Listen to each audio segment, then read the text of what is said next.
Hello! So for this week, our topic is quite interesting and it is also quite controversial. So, can you guess our topic? What is our topic? It's okay, let me tell you. It is the new orders. So first, let us watch a video. It is a speech of the leader of one of the powerful countries in this world. So let's watch it. That is why my nation, which has freely shared its capital and its technology to help others help themselves, now proposes officially designating this decade of the 1960s as the United Nations Decade of Development. Under the framework of that resolution, the United Nations' existing efforts in promoting economic growth can be expanded and coordinated. Regional surveys and training institutes can now pool the talents of many. New research, technical assistance, and pilot projects that can unlock the wealth of less developed lands and untapped waters. And development can become a cooperative and not a competitive enterprise to enable all nations, however diverse in their systems and beliefs, to become in fact as well as in law free and equal nations. My country favors a world of free and equal states. We agree with those who say that colonialism is a key issue in this assembly. But let the full facts of that issue be discussed in full. I do not ignore the remaining problems of traditional colonialism which still confront this body. Those problems will be solved with patience and goodwill and determination. Within the limits of our responsibility in such matters, my country intends to be a participant and not merely an observer in the peaceful, expeditious movement of nations from the status of colonies to the partnership of equals. That continuing tide of self-determination which runs so strong has our sympathy and our support. But colonialism in its harshest forms is not only the exploitation of new nations by old, of dark skins by light, or the subjugation of the poor by the rich. My nation was once a colony, and we know what colonialism means. The exploitation and subjugation of the weak by the powerful, of the many by the few, of the governed who have given no... So do you enjoy the video? Okay, so I'm pretty sure that every one of you must know who's the man in the video. But still, I will be explaining to you on his brief background information. So, the man in the video was John F. Kennedy. He was the 35th President of United States. The speech that you listened just now is actually delivered by him in the United Nations Assembly in 1961. Do you know the fact that he was actually assassinated? Yeah, he was. In 1963, on November 22nd, he was assassinated and died at the age of 46, which made him as the youngest president to die. In his speech, he proposed for the United Nations effort in promoting the economy to be expanded. The aim of this development is to enable all the nations in the world to be law-free and equal, like what United States favors. He also mentioned that United States intended to peacefully join the movement for the nations to be equal as a participant, not as the upper power. Is it quite ironic, right? Because if we can see what happened in our world today, it's happening because of them. So now my friend will continue this presentation with their parts. Okay.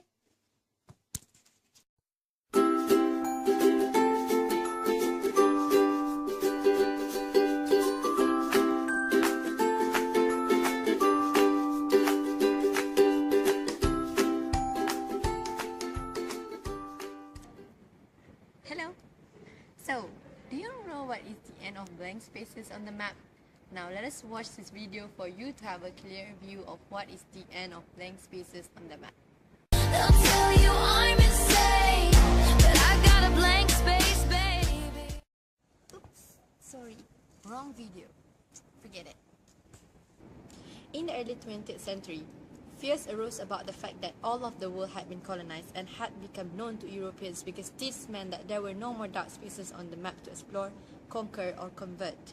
After the scramble for Africa, where Europeans raised claims on the continent from around 1880 until the First World War, there was little territory for Europeans to compete over. Before I go any further, do you know what is the scramble for Africa? The scramble for Africa was the invasion and the colonization of African territory by European powers during the period of new imperialism between 1881 and 1914. These European powers include Britain, Germany, Italy, France, Belgium, Spain, and Portugal. It is also called the Partition of Africa and the Conquest of Africa. In 1870, only 10% of Africa was under European control, but by 1914 it had increased to 90% of the continent, with only Ethiopia, the diverse state, and Liberia still be independent. Colonialism was driven by issues of reason and science, but throughout this, it was also shot through by issues of romance. Romance is designed to satisfy the desire for adventure, danger, excitement, and otherness. By end of the 19th century, it seemed that this romance had come to a close and we saw the emergence of a theme that will run through postcolonial culture, a sense of loss. Global modernization was being driven by colonialism and was eradicating otherness and exotic elsewheres. Some then saw imperialism as a threat to the romance of otherness, bringing homogeneity and safety to all places. They perceived that the adventure had gone. For example, if we return to Joseph Conrad looking at maps of Africa, we can see that he epitomized this disappointment by arguing that as everything was named and known, all the blank spaces on the map had been filled in. This had robbed the continent of its mystery. Now when I was a little chap, one had a passion for maps. I would look for hours at South America, or Africa, or Australia, and lose myself in all the glories of exploration. At that time there were many blank spaces on the earth, and when I saw one that looked particularly inviting on a map, but they all looked that, I would put my finger on it and say, when I grow up I will go there. The North Pole was one of these places, I remember. Well, I haven't been there yet and shall not try now. The glamour's off. Other places were scattered about the equator and in every sort of latitude all over the two hemispheres. I have been in some of them, and, well, we won't talk about that. But there was one yet the biggest, the most blank, so to speak, that I had a hankering after. True, by this time it was not a blank space anymore. It had got filled since my boyhood with rivers and lakes and names. It had ceased to be a blank space of delightful mystery, a white patch for a boy to dream gloriously over. It had become a place of darkness. But there was Heart of Darkness 1899 is a novella by Polish-British novelist Joseph Conrad about a voyage up to the Congo River into the Congo Free State in the heart of Africa by the story's narrator Marlowe.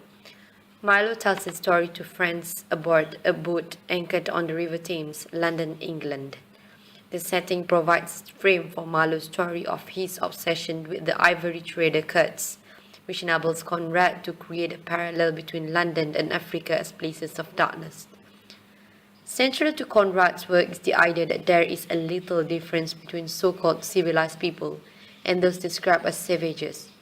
Heart of Darkness raises important questions about imperialism and racism. Heart of Darkness is set right after the scramble for Africa, the period of the late 19th century when imperial powers colonized Africa. In 1975, Nigerian writer Chinua Achebe spoke out against the novel. Chinua Achebe believes that Joseph Conrad's Heart of Darkness is racist, based on Conrad's descriptions of Africa and its people. In An Image of Africa, Racism in Conrad's Heart of Darkness, Achebe accuses Joseph Conrad of being a thoroughgoing racist for depicting Africa as the other world. According to Achebe, Conrad refuses to bestow human expression on Africans, even depriving them of language. Africa itself is rendered as a foil to Europe, as a place of negations of once remote and vaguely familiar, in comparison with which Europe's own state of spiritual grace will be manifest. Conrad, he says, portrays Africa as the other world, the antithesis of Europe and therefore of civilization, which Achebe contributes to Conrad's residue of antipathy to black people. Whether for better or worse, the opening optimism of John F. Kennedy or the disappointment of Conrad, the end of the colonial period seemed to herald a change in the world order. On the surface, it would appear that the binary structure had gone, and instead, postcolonialism saw a shift into a new world order where the Orient was prefigured as the Third World. And yet, as we have seen, Said argues that the binary geography of Occident Orient has persisted to the present day. In this chapter, we will first consider the conventional stories about decolonization and then seek to understand the nature of the emerging post-colonial world order.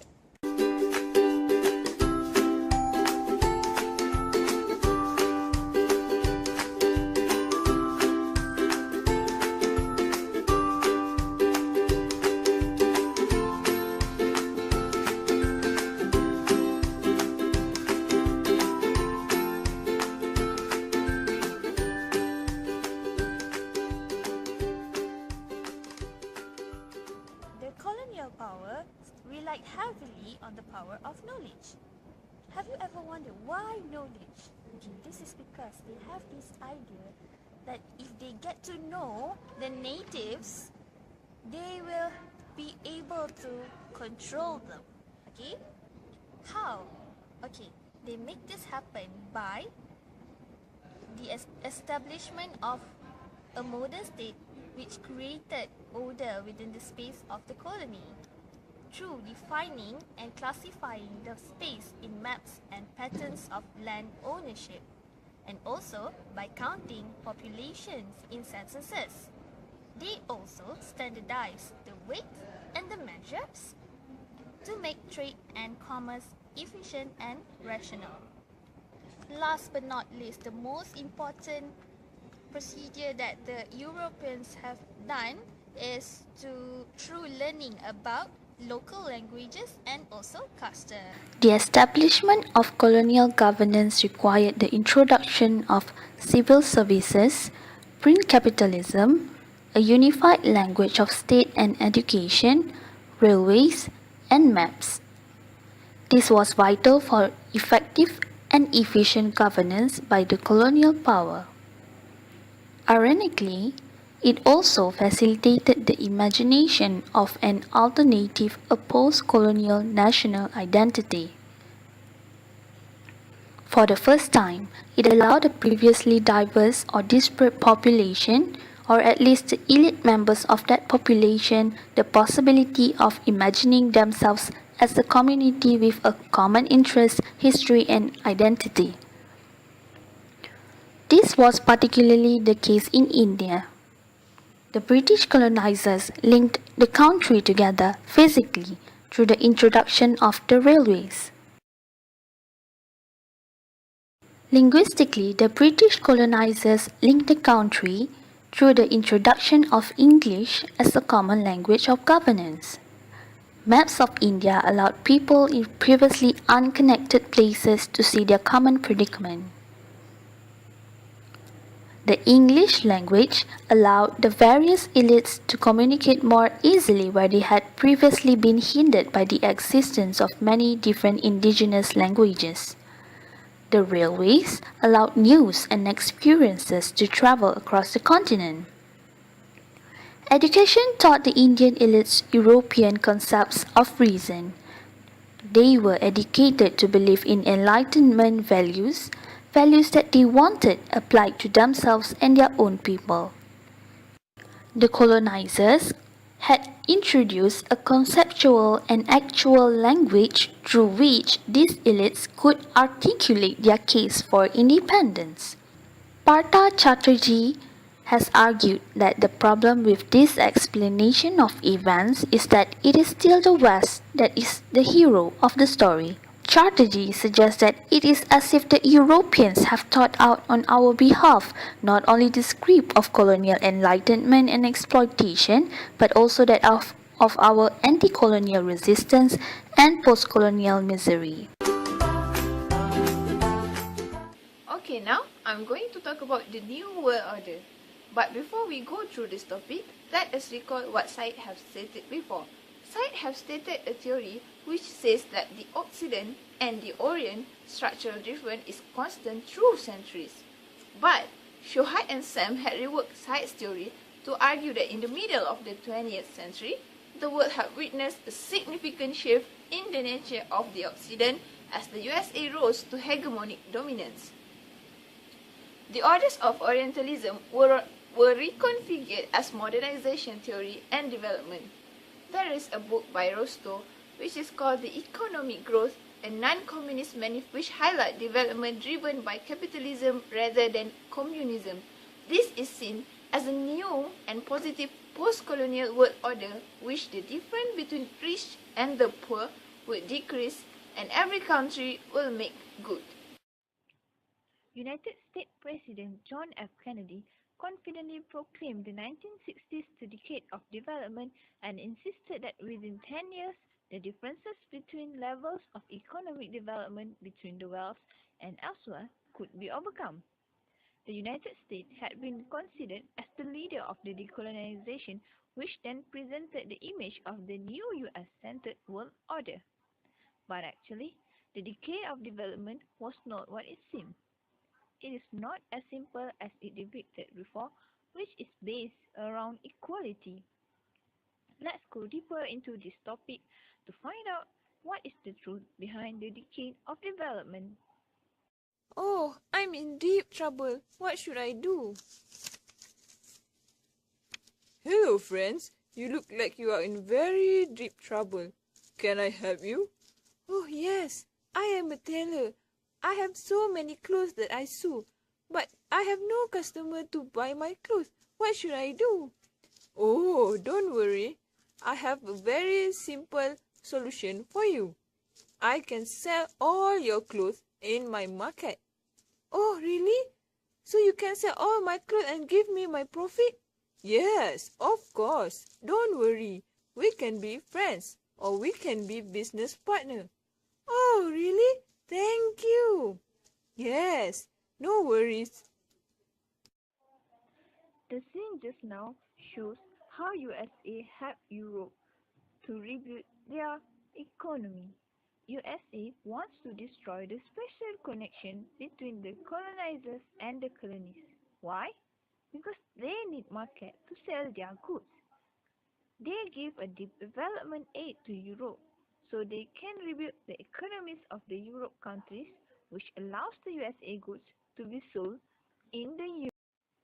Secondly, they will still view development based on the hierarchical and patronizing model of the world. There are two models of development. There is developed and developing nation. Rostow and others presented the world as if all its countries could be located along one linear path to development, with the USA in the present and other countries located somewhere behind, but aspiring to achieve the same heights. From the vantage point at the beginning of the 21st century, of course, we can see that such development has not happened.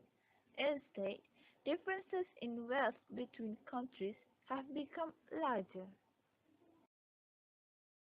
Now, I'll talk about the New World Order. Do you know what is the New World Order mean? It is mean The meaning of the New World Order is the emergence of a totalitarian world government. But before we go further into this topic, let's watch a video about the New World Order. We have before us the opportunity to forge for ourselves and for future generations a new world order, a world where the rule of law, not the law of the jungle, governs the conduct of nations. When we are successful, and we will be, we have a real chance at this new world order, an order in which a credible United Nations can use its peacekeeping role to fulfill the promise and vision of the UN's founders. What is at stake is more than one small country. It is a big idea, a new world order, where diverse nations are drawn together in common cause to achieve the universal aspirations of mankind: peace and security, freedom, and the rule of... Okay, now you have watched the video. What do you feel about this new world order? Okay, all the leaders in the world said the new world order is about peace and security. The goal for this new world order is one world leader, one world government, one world currency, and one world religion. So, the concept of one new world order is to have a United Nations under one government. Okay, now let's watch a scene on how this new world order is formed. Okay, now I'm going to talk about the new world order weapon. This weapon is called the Hegelian dialectic. Okay, let's watch how this Hegelian dialectic works. Action!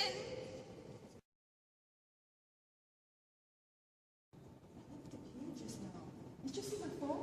No, I don't know. But I left it here. I don't know. I didn't see your phone. You are the only one who's sitting here. Did you steal my phone? No, I don't know. Did you steal my phone? This is my phone. She's not the one. Okay, now this is the second step. The second step is control the reaction. Now Patricia is controlling Ain to believe that he is stealing her phone. Action.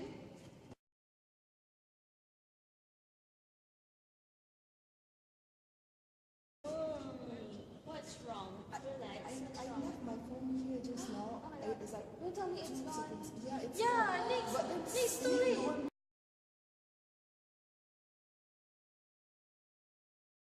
You know what we should do? As long as I don't get back my phone, Yes. we should ignore her. What do you think? Yes, I agree with you. We should ignore her. Yeah, you will give her an Okay, now this is the third steps of Hegelian dialectic, whereas Patricia is controlling the solution and asking people to ignore Nick. Okay, so this is all the steps in Hegelian dialectic. The first one, creating the problem. Second one is controlling the reaction, and the last one is offering solution.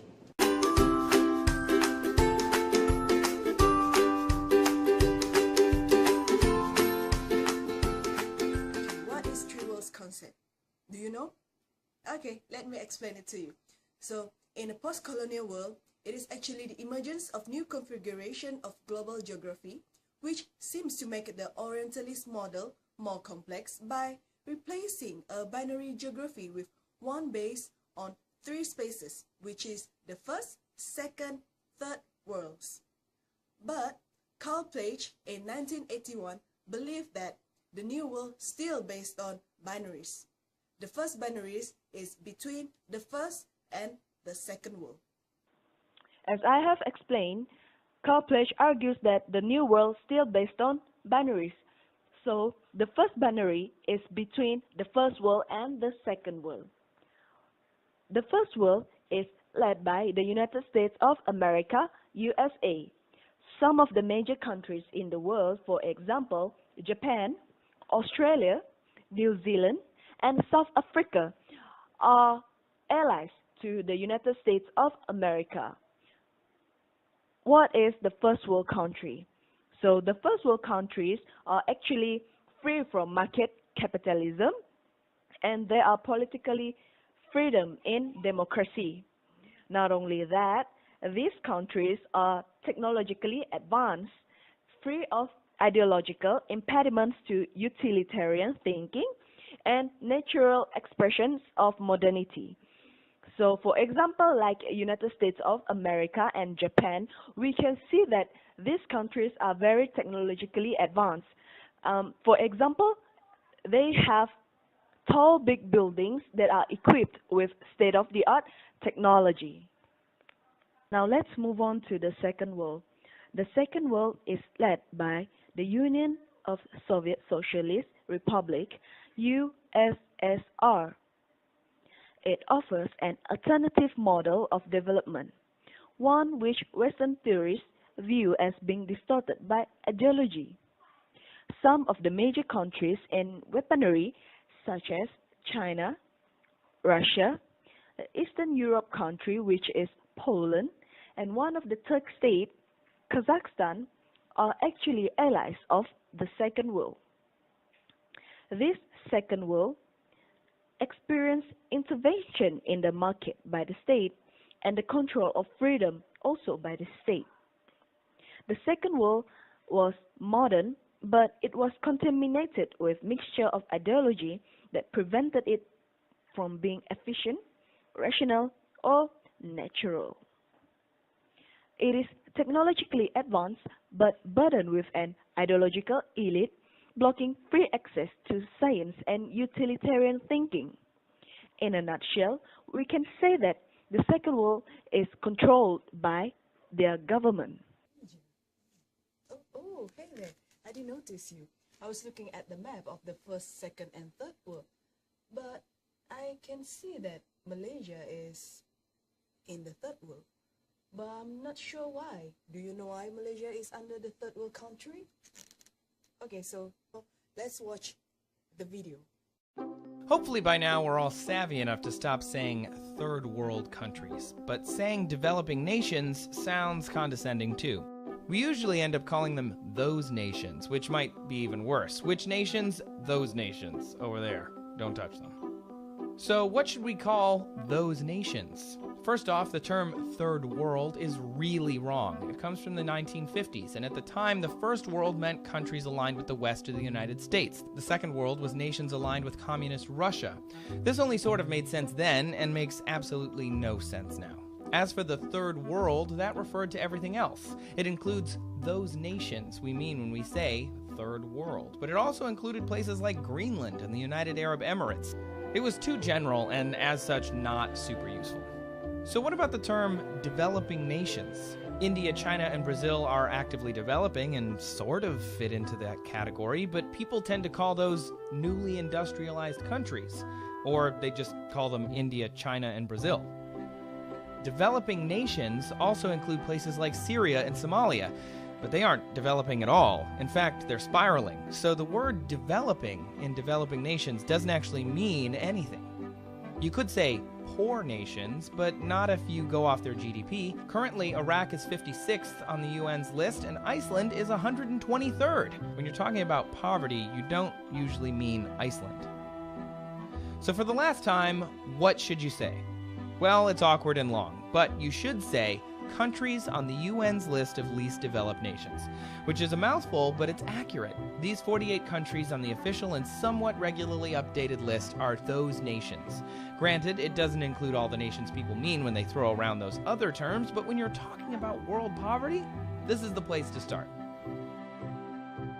Okay, so you have watched the video about the third world country. Do you understand about what is third world country? So, what do you think after you watch the video? Do you agree that this third world is still relevant in our nowadays context? So if you don't agree, okay, let's discuss about this matter more further after this video. Now let's proceed to our next section. So in this section, I will talk about the Bandung Conference. As the name stated, Bandung Conference was held in Bandung, Indonesia in the year 1955. This conference proposed a third way for non-aligned countries to avoid either form of Western modernization. These non-aligned countries are the countries that were not interested in the Cold Wars between the two power blocs with the First World and the Second World.